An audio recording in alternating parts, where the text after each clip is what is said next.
in their historical habitat.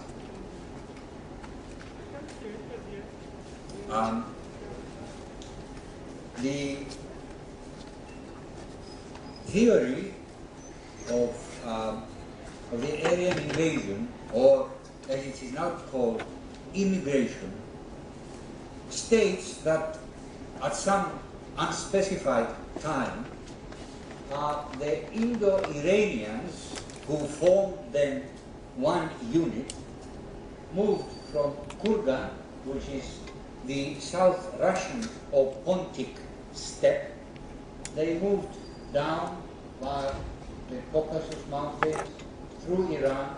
They stayed for a southeast Iran, and then the Indo-Aryans, that's the Indians, your ancestors, moved away from there and came and inhabited Sapta Sindhu, the land of the 7 rivers in northwest India and what is today India and Pakistan.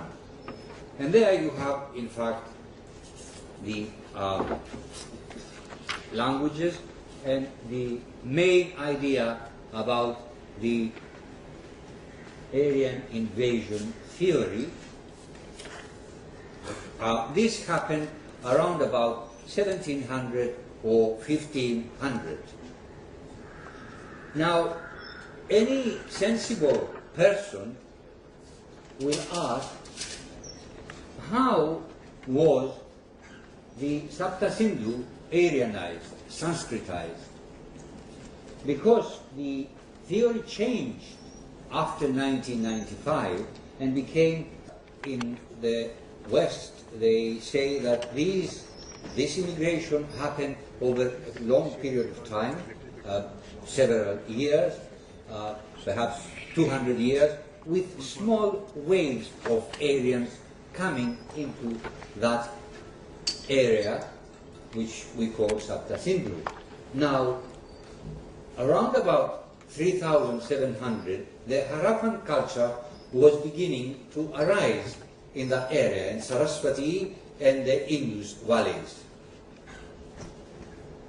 And by 3000, it began to develop quite considerably, and it reaches its mature state around about 2700, 2800, 2600 BCE.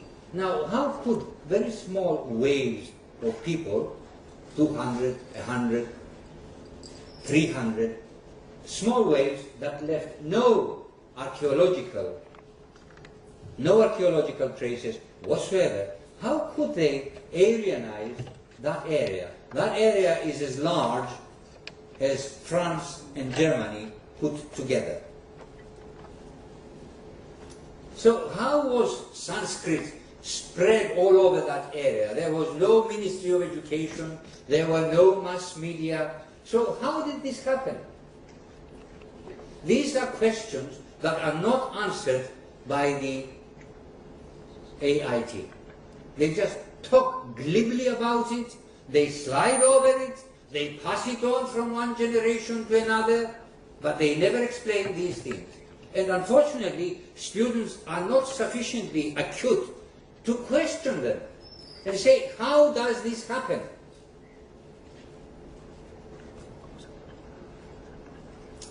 Lord Colin Renfrew, who was an archaeologist, said that the notion comes rather from a historical assumption about the coming of the Indo-Europeans who spread into Europe. Therefore, the Indo-Europeans spread into India also. Then Edmund Leach, a great anthropologist, provost of King's College at Cambridge, said, because of their commitment to a unilateral, segmented history of language development that needed to be mapped onto the ground, the philologists took it for granted that Proto-Indo-Iranian was a language that originated outside India and Iran, in Kurgan. From this we derive the myth of the Aryan invasion. These are Western scholars, but they are not linguists. One is an anthropologist, the other is an archaeologist. It's linguists that have concocted this idea, paying no heed to what anthropologists say, no heed to what archaeologists say. In fact, they pay no heed even to linguistics themselves, as I shall show you shortly. Now, the arguments supporting the AIT now are, one, can I have the next one, please? Iranian is older than Vedic. Avestan, the old Persian language, is older than Vedic. Then there was palatalization. Palatalization is showing at the end Latin que, Greek kai te, Vedic becomes cha. And this applies wherever you find QU in Latin or Greek, you find a corresponding cha in Sanskrit. This was called palatalization. It is shared with Slavonic languages and Baltic languages. I hope, I don't want to baffle you, but I mean, one has to touch on these linguistic facts. Then the third argument is that Vedic is a mixture of Munda and Dravidian with Indo-Aryan. But that doesn't say anything about an invasion. The fact that Sanskrit has got some Munda or Dravidian words in it, if it has, it's not proven, but assume that it does so. It doesn't give you any date, and it certainly doesn't give you an invasion. Then there are isoglosses. I shall come to isoglosses later and explain what they are. But briefly now, we can say that in palatalization, an isogloss is a distinctive feature that joins together a group of languages or a group of dialects. As I said, palatalization is shared by Sanskrit, by Slavonic, and by the Baltic languages. Greek, Latin, German does not have palatalization. So one group is put apart against the others. The isoglosses differentiate between languages. Also, ma, me. Vedic has for prohibitions ma. Greek has me. Yes, Old Iranian has also ma.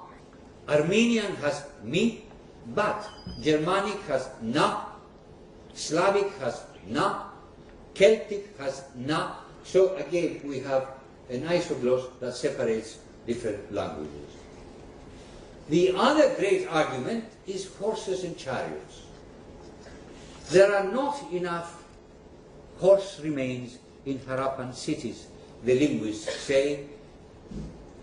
Therefore, since the Aryans brought horses, horses should appear afterwards.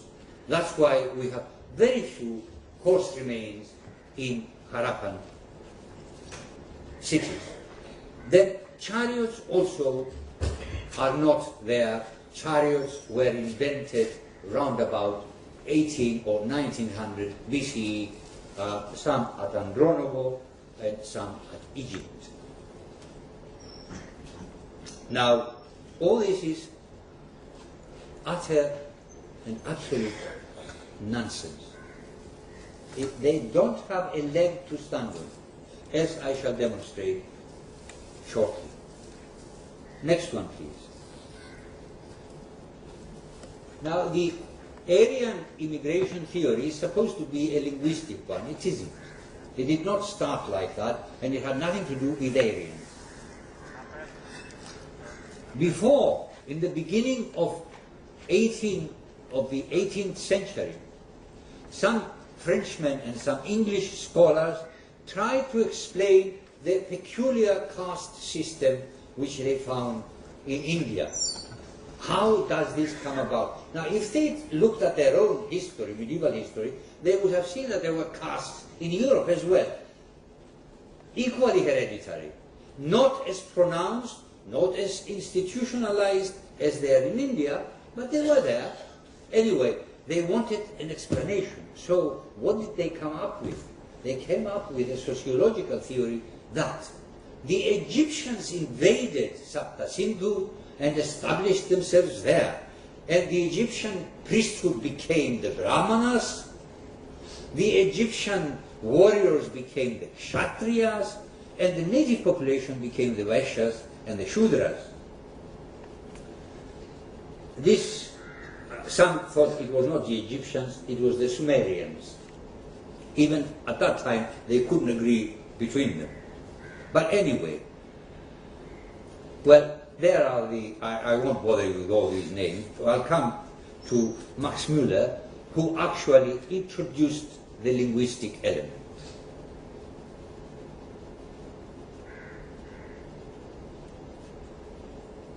However, neither linguistic data provide evidence for an invasion or a date of 1700, nor horses and chariots.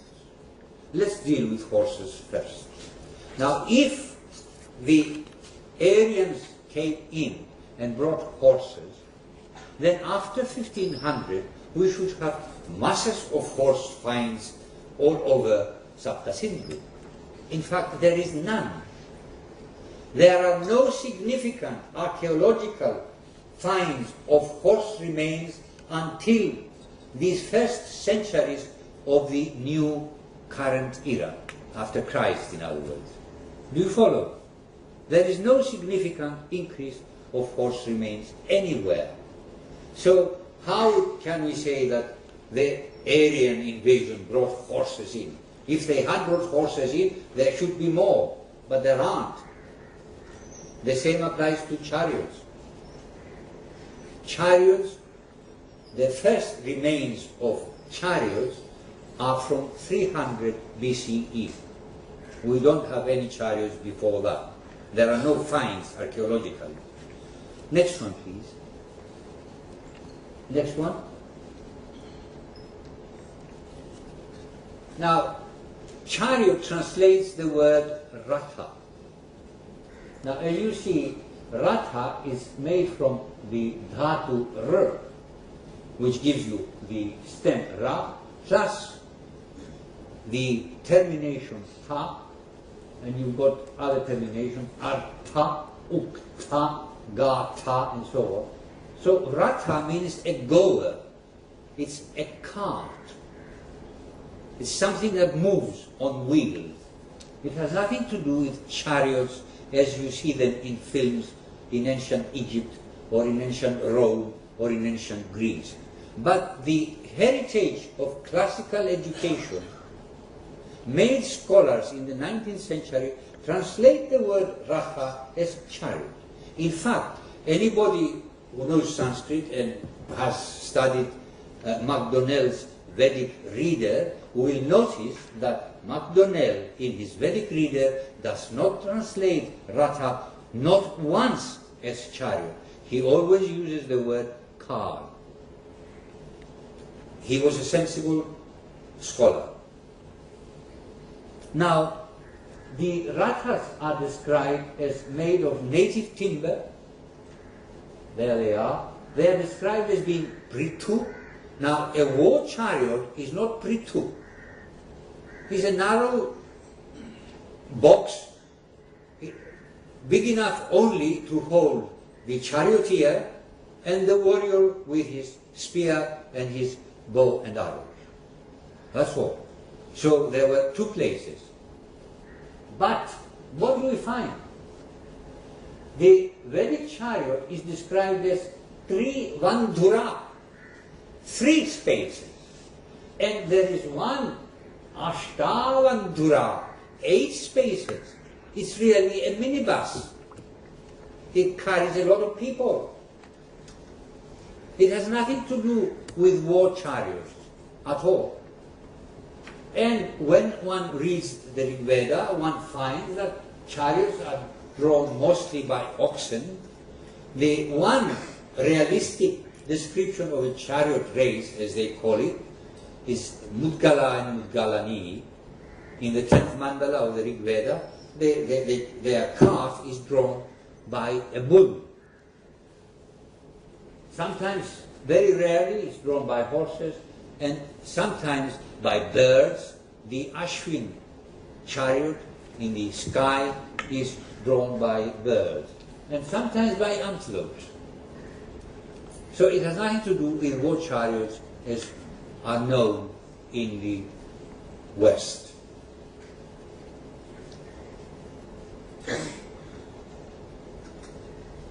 Now, horses and chariots are really red herrings. So you read the books talking about horses and chariots, you know the writer doesn't really know what he's talking about. Can we have the next one? Now the next one is a spoked wheel.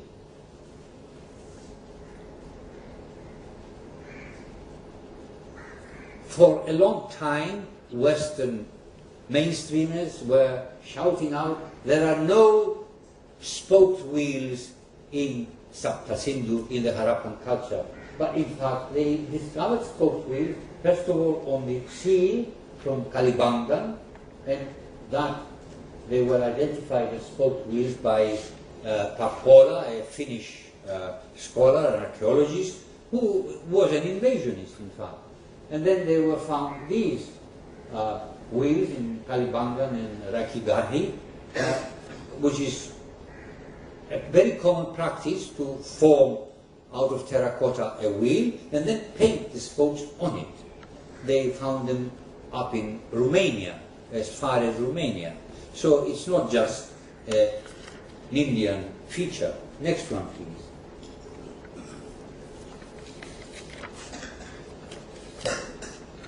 How did this extraordinary chronology of 1500 or 1700 arise? Well, it's Max Müller again. He said, 12 to 1000 Rigveda, 1000 to 800 Atharva and Yajus, 800 to 600 the Brahmanas, Sutras, and so on down to 200 BCE. Very neat, you see. Every 200 years we've got something else. Now, it would have taken alone Shatapatha Brahmana, which is vast, 200 years to write. Just one Brahmana, let alone dozens of Brahmanas. How did this arrive? Well, Max Müller read Katha Sarsaga. You know this, it's a lovely, the ocean of stories, and among them there is a ghost story, and there is a chap in that ghost story called Katyayana. So, Max Müller, this Katyayana lived during the reign of a particular king. So Max Müller thought, this is Katyayana who wrote the sutras, the Sharauta Sutras. So, this king lived then, so that's Katyayana. 200 BCE. So he went backwards. Let's give 400 years for the Sutras, 200 years for the Brahmanas, the Upanishads, and so on and so forth. And he arrived at the date, miraculously, 1500. That's how it did. Based on one ghost story. Now, how many people know this? Well, I can tell you. Almost nobody. Because they don't read what Max Müller wrote. They just repeat this Aryan invasion theory quite mechanically, like monkeys, and they don't know what they're saying. There was another factor. The date of creation of the universe. When Max Müller was writing in the 1850s, Dyer's geological study,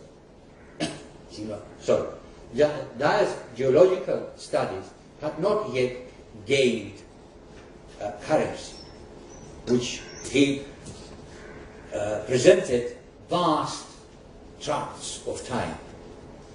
In Max Müller's day, and he was a devout Christian, they believed Bishop Ashers, an Irish archbishop, who said that, having calculated the names of the great prophets in the Old Testament, that the creation began at 2004 BCE. He gave the exact date. So, in fact, any major change in ancient history had to fall within that bracket. So 1500, 1700 seemed reasonable. If we went much before that, it would have been difficult, because we would get involved with Jews and so on.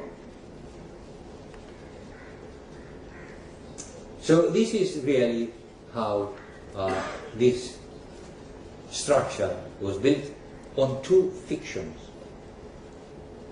two entire fictions. And, you know, serious, mature, responsible scholars actually swallowed all this nonsense. I did too. For 18 years I taught this theory. But I never bothered to read proto-history of India. It was only when I started reading archaeologists and historians that I began to realize that something was wrong. Next one, please. Now, this is the linguists. Please read it so that I don't get tired and my mouth gets dry.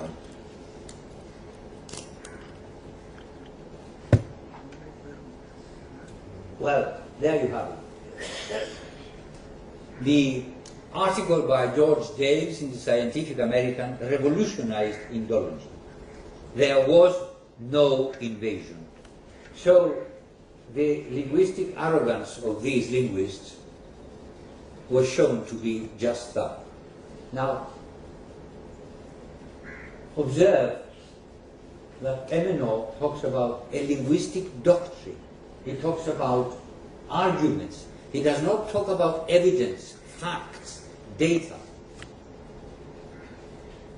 And he has the arrogance to say that traditional Hindu ignorance of this invasion. Now, who was ignorant?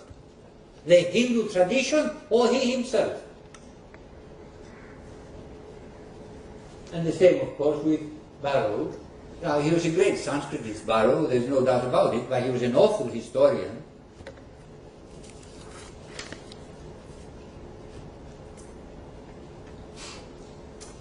People, linguists, just linguists, not historians. A. Basham, who wrote The Wonder That Was India, you know the book, or you've heard of the book. Now, he immediately after days changed his views, immediately. Because he was a historian, and he recognized historical facts. He was not, he knew Sanskrit, of course, but he was not a linguist. He didn't have linguistic training. But linguists persisted with their invasion until 1995. A book by Wynne from Columbia in New York, I can't remember the title, but he went on talking about invasion and conquest and enslaving the local population and all the rest of the rubbish. Next one, please. Now, you all know of the Rig Veda, even though you may have not read it. You've heard of it, yes? So I don't need to tell you what it is. The Rig Veda consists of 10 mandala, 1028 hymns. It's a fairly thick book. But in all this book, you will not find these things. You will not find those words that I say, the words. You will not find iconography. You will not find perforated jars. You will not find mention of ruins or abandoned towns. And you will not find mention of fixed altars or hearths. So, what does that tell us? Now, all these features are in the Harappan civilization, in the mature Harappan civilization. The most important of the lot is the Ishtakar. The others are all equally important, but Ishtakar is really setting a limit. Because Ishtakar's bricks for building started being used around about 3,500, 3,700. Before that, it was mud and stone and wood, just as in the Rig Veda. You find mention of Ishtakars in Yajurveda and in the Brahmanas. They describe altars in different shapes built with Ishtakars. Urbanization is wholly absent in the Rig Veda. There is, of course, Pur, but Pur in the Rig Veda never means a city or a fortress as is usually translated. Never. Not once. It means an internal, supernatural, occult defense. And you have only gods creating and destroying these pools. Well, I will not enumerate all of them because it would take us a long time, but you can take my word for it. I'm sure there is Professor Das here who will back me up in this, that these words are not in Rig Veda. You don't find Karpasa, which is cotton. You don't find Rajata except once, and it doesn't mean silver, it means bright white. You don't find Vrihi, and you don't find Godruma, wheat. You don't find Lekha or Lipi for writing, and you certainly don't find the rest of them. There is the word Armaka, that's true, it's often translated as ruins, but if you read that hymn 133, you will find that it does not refer to ruins. It refers to a desolate area, a countryside, where there are sorcerers, magicians, demonic spirits, and ghouls, and that sort of thing. There is no mention of stone slabs, there is no mention of rafters, there is no mention of bricks or anything to suggest fallen houses. Could you please repeat that Pur, what it means? It means an internal, supernatural, divine, occult defense. I've written a paper, a very long paper, and I examine many instances and show that that's exactly what it is. And it takes a god to destroy it. Next one, please. Well, there you have the perforated pots.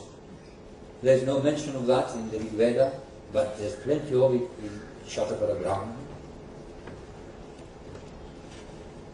Can we move on, please? Now, as you know, some Brahmanas comment on the Rig Veda.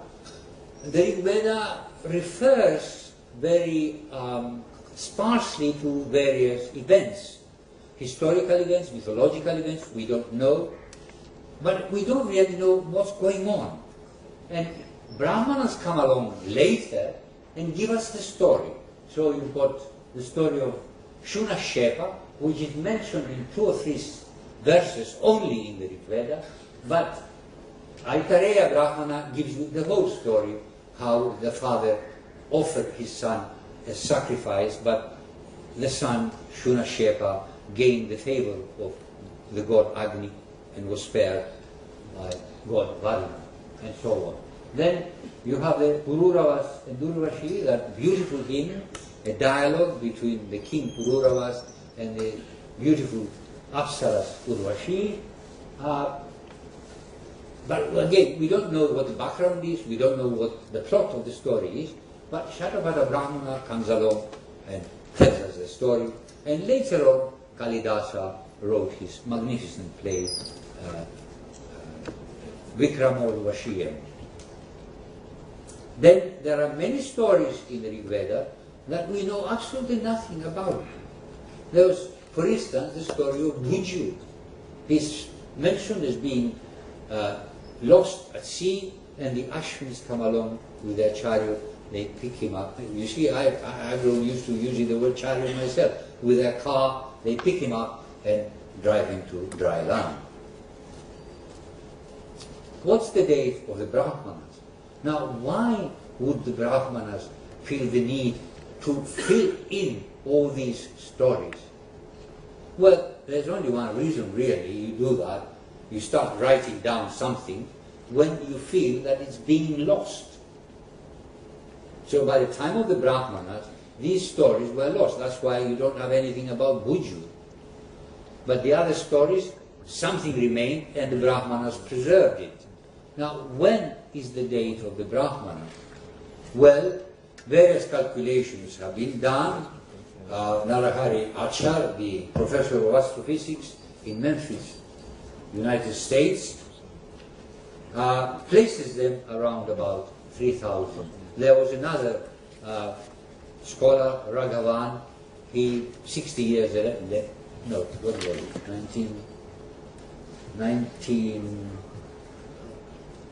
1969, yeah. He also came to he had also come to the same conclusion. Subhash Kak also he's made some calculations. He's another scientist, an Indian scientist in the United States. I think he's in Oklahoma now. He used to be in Baton Rouge. He's Oklahoma, yes? Yes. Yeah. He also came to the conclusion 2900 BCE. So, the Rig Veda must be a lot earlier than, say, 3000.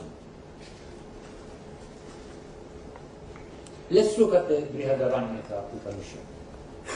Next one, please. Now, the main teaching of the Brihadaranyaka Upanishad, as with other Upanishads, is that I am Atma Brahman. This self of man is the same as the Brahman, the absolute, the self of the universe. But it is known that there was an Upanishadam Purusham teaching. I asked about the Upanishadic person. That's in 3926 in Brihadaranyaka Upanishad. So there was a long tradition.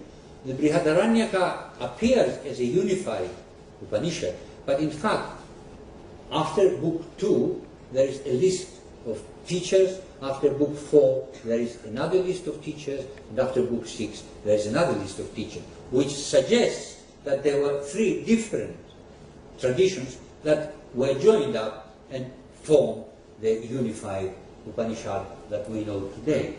So let's take one list of 60 teachers, give each teacher an average of 15 years, although 20 or 30 might be more correct, more realistic. Now, if we multiply 60 by 15, it gives us 900. Now, the Upanishads, the early Upanishads, like Brihadaranyaka, is placed in the 6th century by mainstream Western scholarship. So, give it a date 550. Plus 900, which gives us the tradition behind that, we get 1450 years. Let's say it's not 1450 years, let's say it's 1200 years. Okay? Now, the Rig Veda is supposed to be written at 1200 years. Not one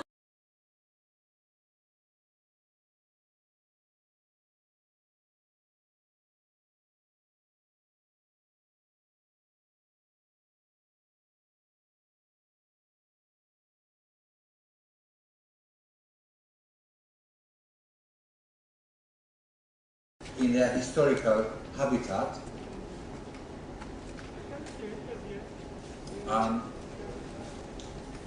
The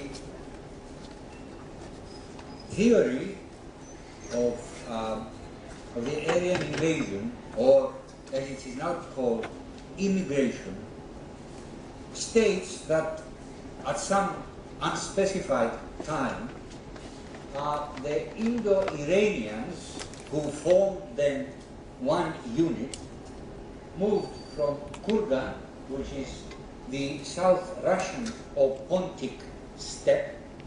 They moved down by the Caucasus Mountains through Iran. They stayed for a southeast Iran, and then the Indo-Aryans, that's the Indians, your ancestors, moved away from there and came and inhabited Sapta Sindhu, the land of the 7 rivers in northwest India and what is today India and Pakistan. And there you have, in fact, the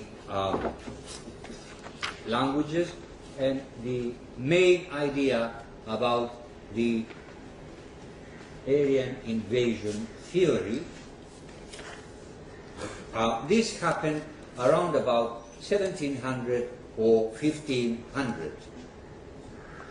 Now, any sensible person will ask, how was the Sapta Sindhu Aryanized, Sanskritized?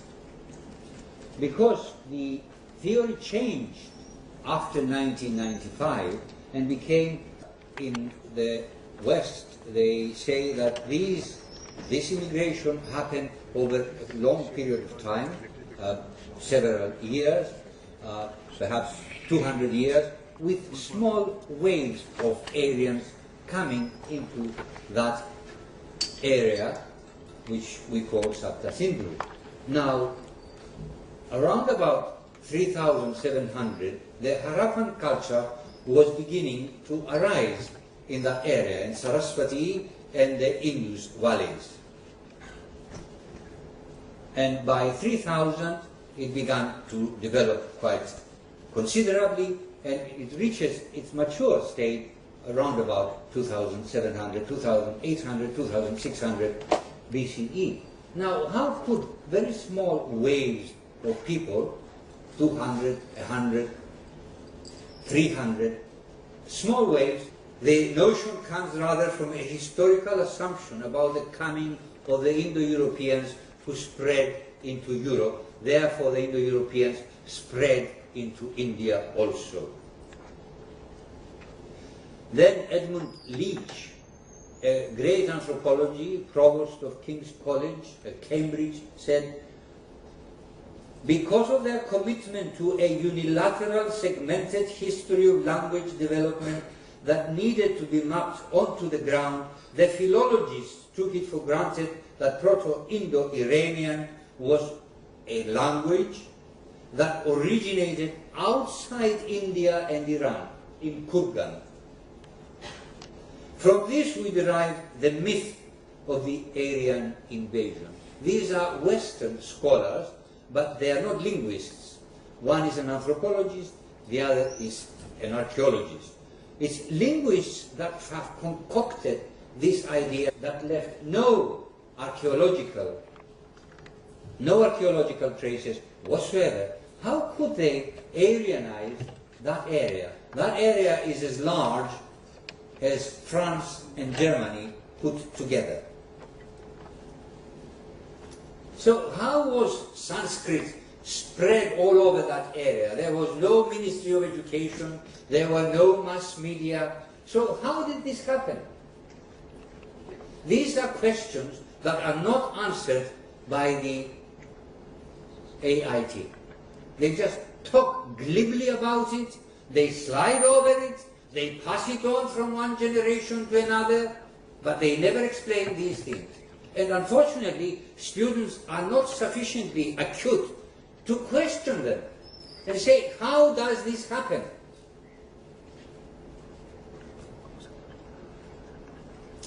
Lord Colin Renfrew, who was an archaeologist, said that